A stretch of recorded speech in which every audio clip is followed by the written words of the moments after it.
बिस्मिल्लाहिर्रहमानिर्रहीम। अस्सलाम वालेकुम स्टूडेंट्स, कैसे हैं आप सब? ठीक हैं, उम्मीद करता हूँ ठीक होंगे। तो 9th क्लास आज हमने अपना सेकंड चैप्टर टॉपिक पढ़ना है, चैप्टर नंबर 4 का, ठीक है, जो नाम है रेजोल्यूशन ऑफ फोर्सेस। ठीक है बेटे, अगर आपने कोई और टॉपिक समझना है आप मुझे कमेंट सेक्शन में बता सकते हैं, लेकिन अगर आपने कोई प्रीवियस टॉपिक समझना है जैसे चैप्टर 3 का, 2 का या 1 का, ठीक है ना, तो मेरी 9th class physics topic wise आपको प्लेलिस्ट है यूट्यूब चैनल पर मिल जाएगी और डिस्क्रिप्शन में लिंक भी उसका मौजूद है। ठीक है बेटे, हाँ जी।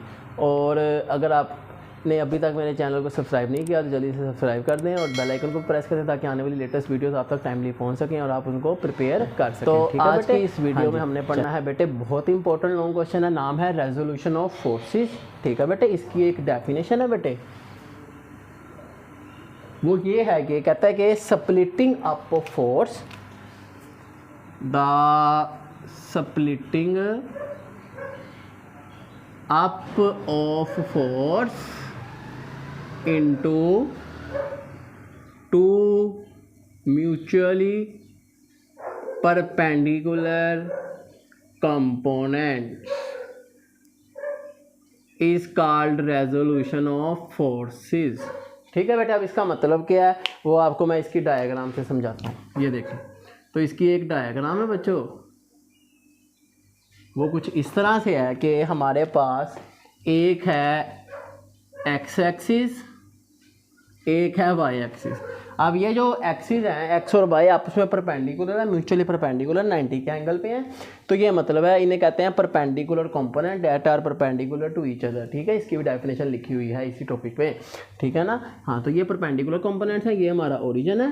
तो अब यहाँ पर हमारे पास कहते हैं कि एक हमारे पास एक वेक्टर है ये एफ फोर्स, ठीक है, और इसको नाम देंगे रे को ए का, ओ ए। अब बेटे इसके हमने ना परपेंडिकुलर ड्रॉ किए कि एक ये परपेंडिकुलर आया इसका एक्स पे, तो इतना हिस्सा इसका एक्स पे बना एफ एक्स और इतना हिस्सा इसका बना वाई पे, जो हम इसको यहाँ पे डोनेट करेंगे इस तरह से। ठीक है, ये बन गया एफ वाई। ठीक है बेटे, हाँ। अब इसको नाम देना है रे को, ये पॉइंट बी कहलाएगा।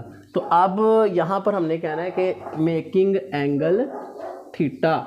ठीक है, हम कहेंगे कंसीडर, इसकी एक्सप्लेनेशन कुछ इस तरह से है बच्चों, कंसीडर इसकी ये एक्सप्लेनेशन है। ठीक है, हाँ जी, एक्सप्लेनेशन कंसीडर। ठीक है, अ फोर्स एफ, ठीक है, is acting on a body, ठीक है, मेकिंग एंगल थीटा, ठीक है, विद हॉरिजॉन्टल एक्सिस, कि एक फोर्स एफ है, उसने हॉरिजॉन्टल एक्स के साथ एंगल थीटा बनाया है। ठीक है बेटे, हाँ। तो अब इसमें हमने क्या फाइंड करने हैं, using head to tail rule. हमने इसको पहला फार्मूला हम ड्राइव करेंगे, हम कहेंगे यूजिंग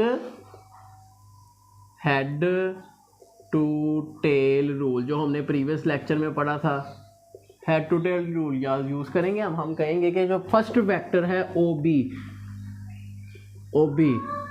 ठीक है ना, ये इसको प्लस करेंगे ए बी, मतलब हेड टू टेल रूल यही बना ना, फर्स्ट वेक्टर ये आगे सेकंड वेक्टर, फर्स्ट के हेड के साथ दूसरे की टेल, तो इनका सम क्या है, ये रिजल्टेंट है ओ ए।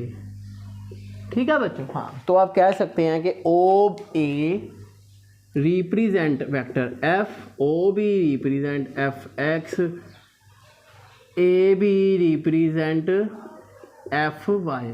ठीक है, तो ये फार्मूला हमारे पास कुछ इस तरह से बना, F is equal to F X plus F Y.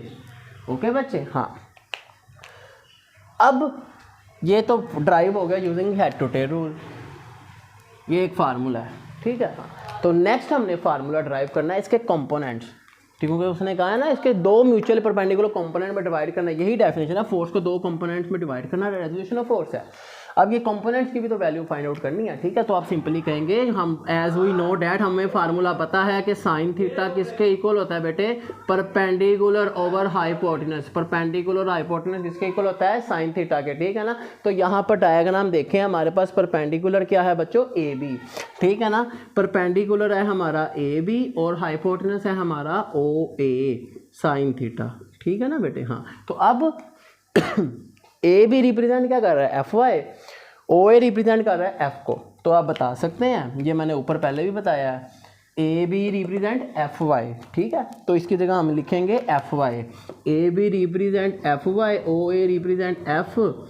तो हमने इस एफ वाई को फाइंड करना है, एफ यहाँ डिवाइड, इधर आके मल्टीप्लाई, एफ वाई किसके इक्वल आ गया, एफ साइन थीटा। ओके बच्चे, हाँ।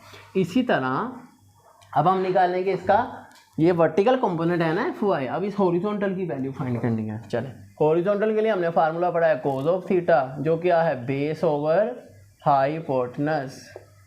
तो बेस हमारे पास क्या है जी, O B, hypotenuse O A है, cos theta as it is रहा। अभी हमने यहाँ बताया ओ बी एफ एक्स है और ओ ए क्या है, एफ है। तो ये फार्मूला हमारा कुछ इस तरह से बन गया, एफ एक्स ओवर एफ और ये कोस ऑफ थीटा। हमें एफ एक्स की वैल्यू चाहिए, एफ यहाँ डिवाइड है, इधर आके मल्टीप्लाई हो गया, तो इस तरह ये फार्मूला ड्राइव हो गया। तो बेटे इसी तरह आपको न्यूमेरिकल में आए कि find out horizontal components, horizontal components को ड्राइव आउट करें, आप फाइंड आउट करें, ठीक है। तो वो आप करेंगे इन दोनों फार्मूलों से, क्योंकि दोनों मिलके हॉरिजॉन्टल कंपोनेंट बनाते हैं। अगर खाली कहे कि हॉरिजॉन्टल कंपोनेंट बोले तो एफ एक्स, और अगर बोले ना वर्टिकल कंपोनेंट्स, ठीक है ना, वर्टिकल कंपोनेंट बताएं उसका। वर्टिकल कंपोनेंट के लिए बेटे आपने ये फार्मूला यूज़ करना है, हॉरिजॉन्टल के लिए आपने ये यूज़ करना है। और अगर वो बोले कि परपेंडिकुलर कंपोनेंट्स फाइंड करें, ठीक है ना, हाँ जी, परपेंडिकुलर कंपोनेंट्स फाइंड करें, तो उसमें आपने एक्स और वाई दोनों फाइंड आउट करने हैं, ठीक है बेटे, हाँ जी। तो ये बहुत इंपॉर्टेंट लॉन्ग क्वेश्चन है, इसको अच्छे से ड्राइव कीजिएगा, ठीक है, हाँ जी। उम्मीद है आपको समझ आ गई होगी। अगर आपको कोई क्वेश्चन हो आप कमेंट सेक्शन में पूछ सकते हैं, ठीक है, हाँ जी। इसी तरह आपने अगर कोई और टॉपिक समझना है वो भी कमेंट सेक्शन में बता सकते हैं। अगर प्रीवियस कोई समझना है तो वो मेरा आपको डिस्क्रिप्शन पर लिंक है, मेरी यूट्यूब चैनल पर प्ले लिस्ट है 9th class physics topic wise, उसमें आप उसको समझ सकते हैं, ठीक है बेटे, हाँ जी। चलें मिलते हैं आपसे नेक्स्ट वीडियो में, सी यू देन, अल्लाह हाफिज़।